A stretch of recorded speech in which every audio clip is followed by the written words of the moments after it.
Hello everybody, TT back again with another video. Alright, my tennis friends on the road. The tennis season, at least when it comes to, I know that we have Davis Cup as well, but outside Davis Cup, the tennis season is over. The last tournament of the year has been played, outside team events, and the winner in the Nitto ATP Final 2025, it is once again Jannik Sinner. Jannik Sinner wins Nitto ATP Finals for the second consecutive year, and he also does it for the second consecutive year without dropping one single set. He won 5 matches last year without dropping one single set. He is winning 5 matches this year without dropping one single set, and he dismantled, he defeated, he beat it, he won against his biggest rival, against his kryptonite in the final, 7-6, 7-5, after 2 close sets where Jannik Sinner was the more solid player, was the more consistent player, was the more sharper player, and most importantly, he was the more clutcher player. Jannik Sinner, am I surprised that he won? No. He was my #1 favorite before this event started. I changed my pick before this final, exactly like I did at the US Open 2 months ago, before the US Open final. That time, it was the right decision to change my pick, and I had that prediction right. This time, it was the other way around. It was not the right decision to change my pick, but nevertheless, you cannot be right all the time. You cannot be wrong all the time as well. Jannik Sinner won it. Am I surprised? Absolutely not. I thought that before the final, if he wins it, I will not be shocked. I will not be surprised. Jannik Sinner. Who can be surprised that he defeats Carlos Alcaraz in an indoor match? The dude that's not lost the last 31 matches indoors. He's in a 31 match winning streak after this win against Carlos Alcaraz. Before this final, he was in a 31. He was in a 31 match winning streak. After this win against Carlos, before the match against Carlos, he was in a 30 match winning streak indoors. Last time Sinner lost in an indoor tennis match was exactly 2 years ago against Novak Djokovic in that 2023 Nitto ATP Finals. Yeah, what can we say? Look, if somebody would have said to me before the final that Sinner will win this match in straight sets, despite landing under 60% first serve sin, I would never believed it. I would not believe it. I would not assume, I would not think, I would not analyze that Sinner would go and win this final under 60% landing first serves. No.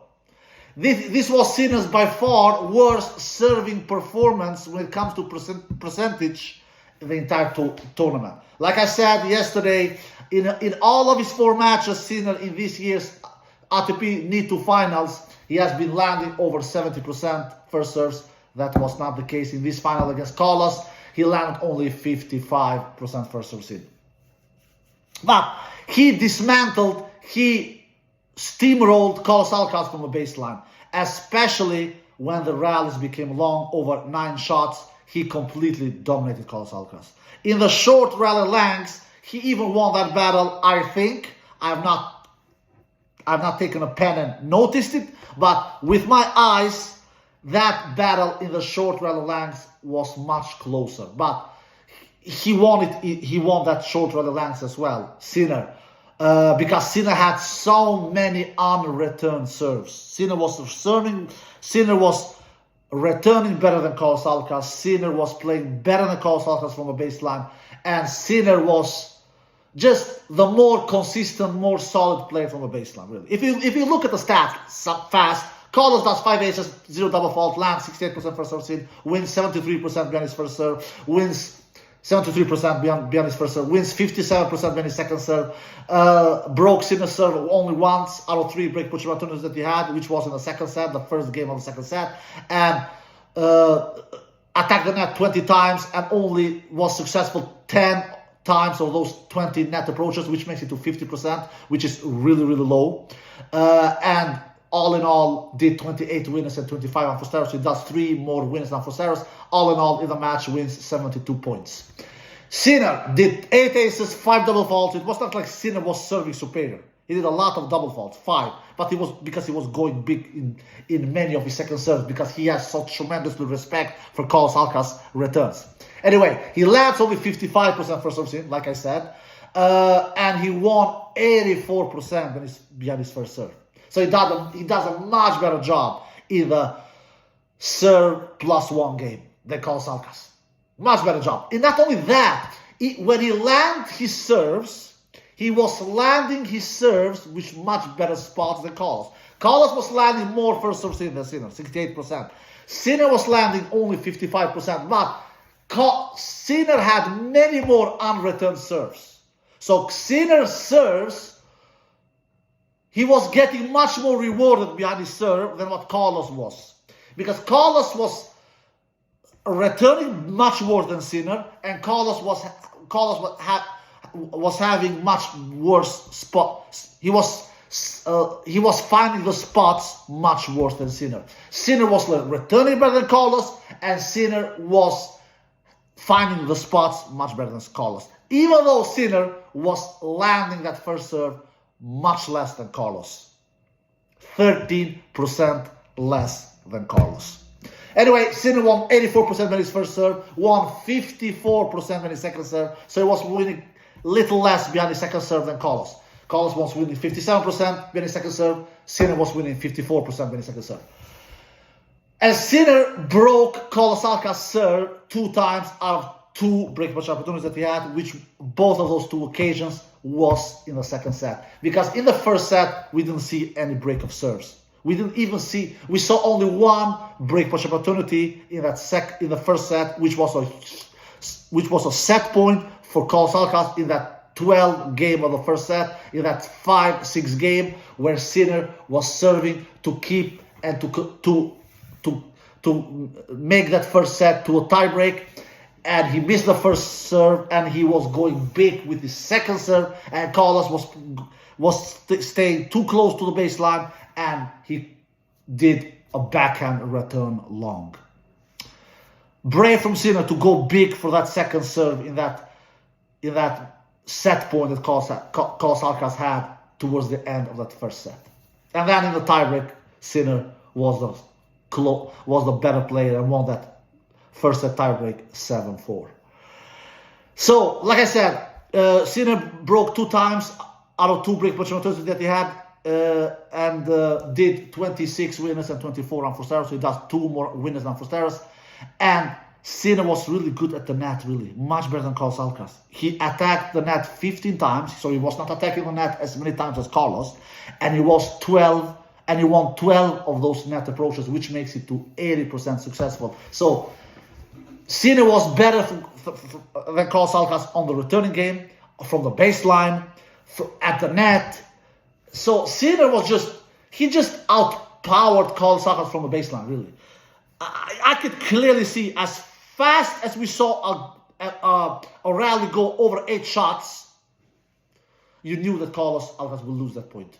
8 out of 10 times. And you could see that in that match point, a match point where Carlos Alcaraz was trying to hang in there, but that rally was over 7 or 8 shots. And in the end, what did happen? Carlos Alcaraz made an unforced error backhand and lost the match 7-6, 7-5. So, all in all, Sinner won 78 points in the entire match. So Sinner wins only 6 more points than Carlos Alcaraz in the entire match.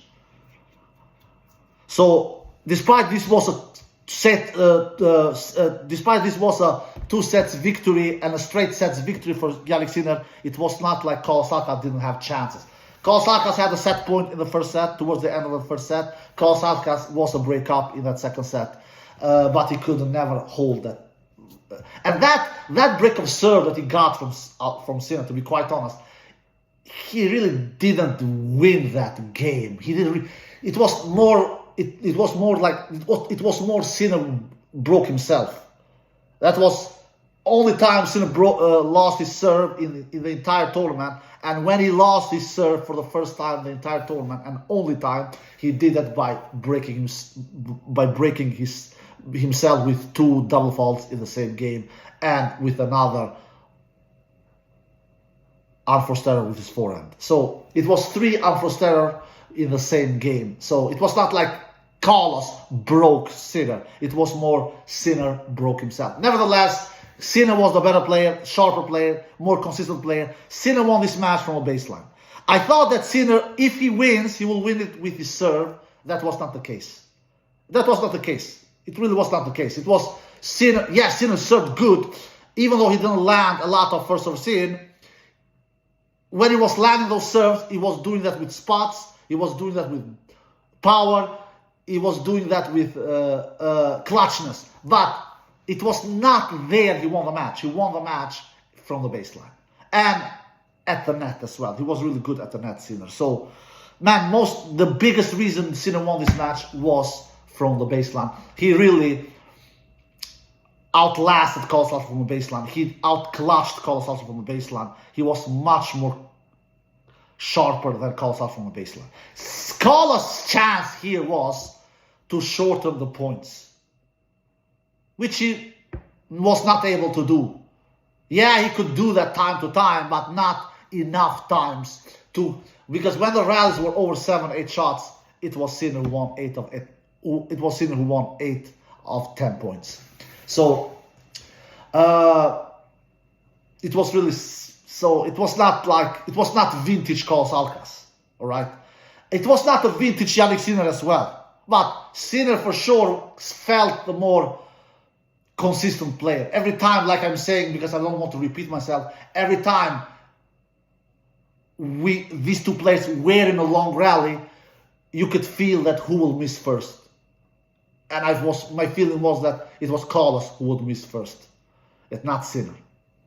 Sinner did one really bad game, and that was the first game in the second set, where he broke himself with 3 unforced errors, 2 double faults. Other than that, Sinner was playing really solid, consistent tennis. Carlos Alcaraz, he was decent, but he was not. He was decent. I don't think he was more than decent, to be quite honest. Especially when it mattered. Carlos Alcaraz did a lot of bad drop shots. He won some drop shots, but he lost more drop shots than he won. Carlos Alcaraz didn't do great net approaches. He felt like Carlos Alcaraz was in this match like he was at Wimbledon. At Wimbledon, he even said it openly to his team. He's much better than me from the baseline. He said it in Spanish. He's much better than me from the baseline. He didn't say those words tonight, but he was feeling it, because that's why he was attacking the net more times than Sinner. Sinner attacked the net 15 times, Carlos attacked the net 20 times, because he was feeling that I'm not handling Jannik from the baseline. He's beating me from the baseline, so I need to do something up here. So he was trying drop shots, he would try to attack the net, and they didn't work. Didn't work. He was failing more than what he was succeeding. So, am I surprised Carlos lost? No, absolutely not. I thought that he would win in 3 sets, but who knows what would have happened if he would have converted that set point he had towards the end of that first set. Who knows what would have happened? He didn't convert it. Sinner did a big second serve. Carlos was staying too close to the baseline, and he did a backhand long. After that, Carlos learned his lesson. He went back 2-3 steps and tried to take Sinner's big second serves, which he did good time to times. But when it mattered the most, Carlos Alcaraz didn't deliver the goods. And that set point in the first set was the biggest point in the entire first set. That was the biggest point. And Carlos didn't win it. Sinner won it. And then in the tiebreak, Sinner was flawless. Sinner did 1 unforced error in that first set tiebreak. 1. Not more than that. And it was a close first set, but in the end, Sinner was the cleaner player, was the more solid player, and won that first set tiebreak 7-4. And then in the second set, Carlos started better than Sinner. Like I said, was a break-up, but could never hold that break. And Sinner leveled the match, took that break back, and then in that 12th game of the second set, he broke once again and won that second set 7-5. So big congratulations to Jannik Sinner for his 6th title of the year, for his 2nd consecutive ATP Tour Finals in Turin. He was the better player. He won this match deservedly. Am I surprised that Jannik won? Absolutely not. How in hell would I be surprised when a player who has won 30-match winning streak indoors before this final will win for the 31st, to win his 31st indoor match in a row. Alright guys, I hope you enjoyed the video. If you did, give me a thumbs up, subscribe, see you next time. Peace.